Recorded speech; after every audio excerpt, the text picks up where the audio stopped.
오피스텔 상가에도 세금 곡소리가 납니다. 조선일보. 집 팔 사람이 집 살 사람보다 많습니다. 서울 부동산은 헤럴드 경제. 부동산은 눈치 싸움 중 주택 거래가 실종됐습니다. 국민일보. 서울 2만 가구 입주 폭탄, 전셋값 내리막. 디지털 타임즈. 오피스텔과 상업용 건물의 과세 표준이 되는 기준시가가 내년에 대폭 오릅니다. 올해 급등한 부동산 가격을 반영한 첫 번째 과표라는 점에서 부동산 관련 세금 인상의 신호탄으로 해석되고 있습니다. 재산세와 종합부동산세의 과표인 시가 표준액도 올해 크게 오른 아파트 등 부동산 가격을 반영해 내년에 발표될 예정입니다.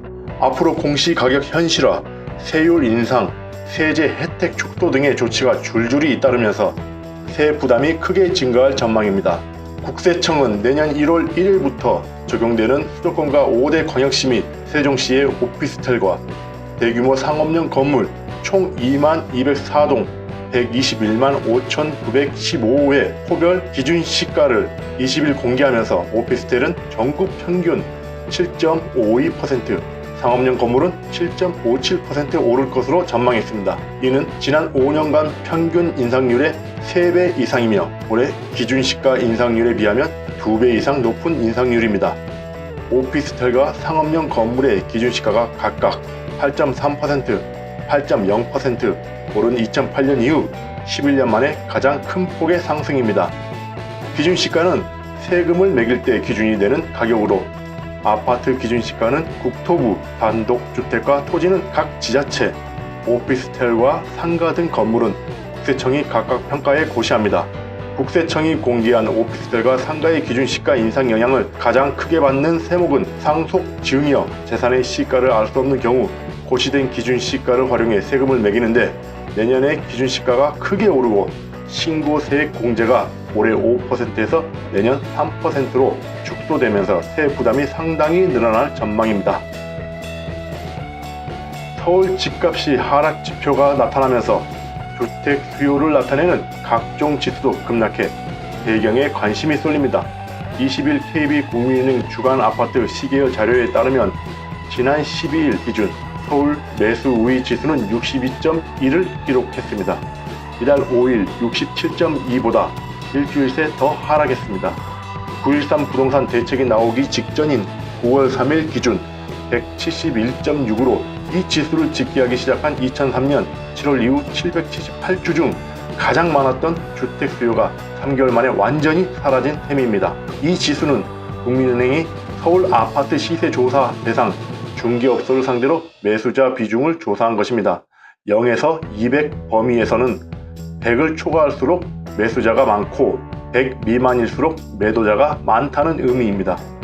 9.13 대책 직전 200에 가까울 정도로 역대 최고로 많던 주택 수요가 3개월 만에 완전히 사라지고 팔겠다는 사람만 많은 상황이 된 것입니다. 이런 흐름은 정도 차이는 있겠지만 한국감정원 주택 수요 조사에도 비슷하게 나타납니다. 한국감정원에 따르면 이달 12일 기준 주간 서울 매매 수급 지수는 99.8로 지난 8월 6일 이후 14주 만에 100 밑으로 떨어졌습니다. 이 지수 역시 감정원이 서울 아파트 상황을 파악하기 위해 표본으로 정한 아파트의 수요 움직임을 중개업소를 통해 조사한 것입니다. 이들 지수에 따르면 서울 아파트 주택 수요는 주택 대출을 어렵게 하고 세금 부담을 늘린 9.13 부동산 대책 이후 3개월 만에 완전히 사라졌습니다. 그 많던 주택 수요는 어디로 사라진 것일까? 서울엔 378만 가구가 사는데 364만 채의 주택이 있습니다. 주택 보급률 96.3% 수준입니다. 두 채 이상 집을 보유한 다주택자가 많아 실제 집을 가진 가구 수를 의미하는 자가 보유율은 2017년 기준 48.3%입니다. 서울 사는 가구의 절반 이상이 전세나 월세에 살고 있다는 의미입니다. 이들의 태도에 따라 수요가 영향을 받습니다.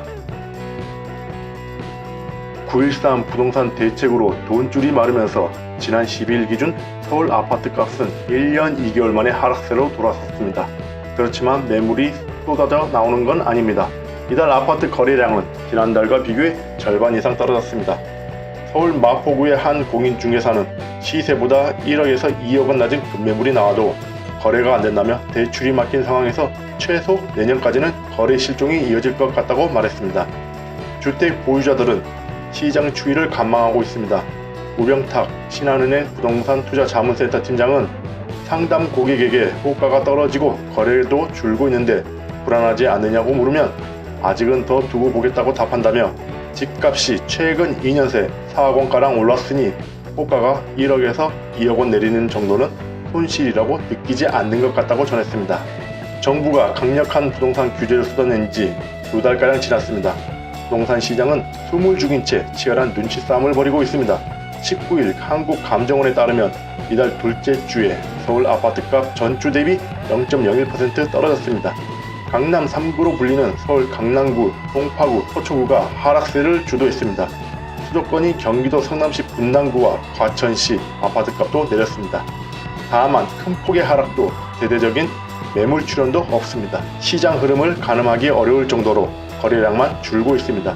서울 아파트 거래량은 이달 들어 16일까지 하루 평균 131건으로 지난달의 절반에도 미치지 못합니다. 주택을 보유한 사람도 주택을 사려는 사람도 팔짱을 끼고 지켜보고 있는 것입니다. 이에 따라 전세 계약이 끝난 뒤 보증금 반환을 보장해주는 보증보험 가입이 늘고 있습니다.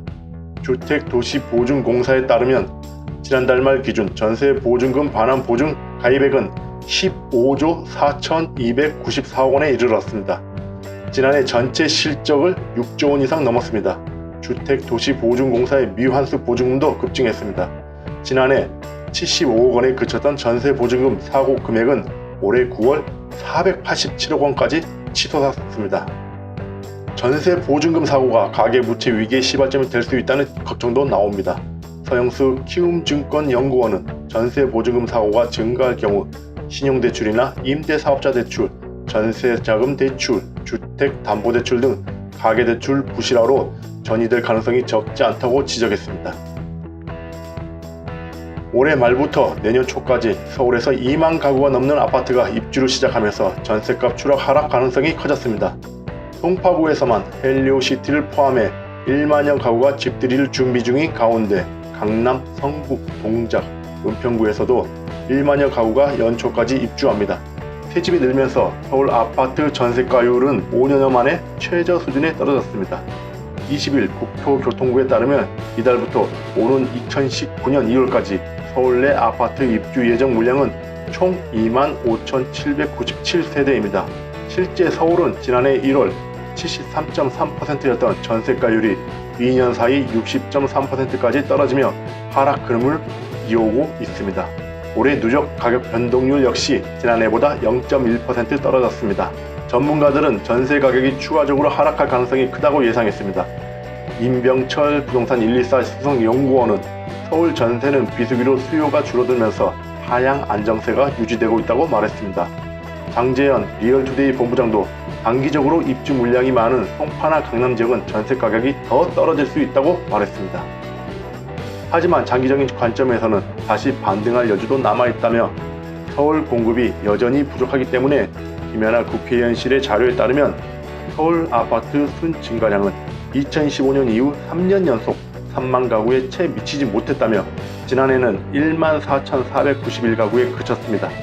장 본부장은 일시적으로 전세 가격은 하락이 있어도 여전히 서울 내 공급이 부족한 상황이라 가격 조정이 이루어지고 있다고 보는 게 맞다며 장기적으로는 공급 부족으로 다시 오를 가능성이 역시 충분한 상황이라고 설명했습니다.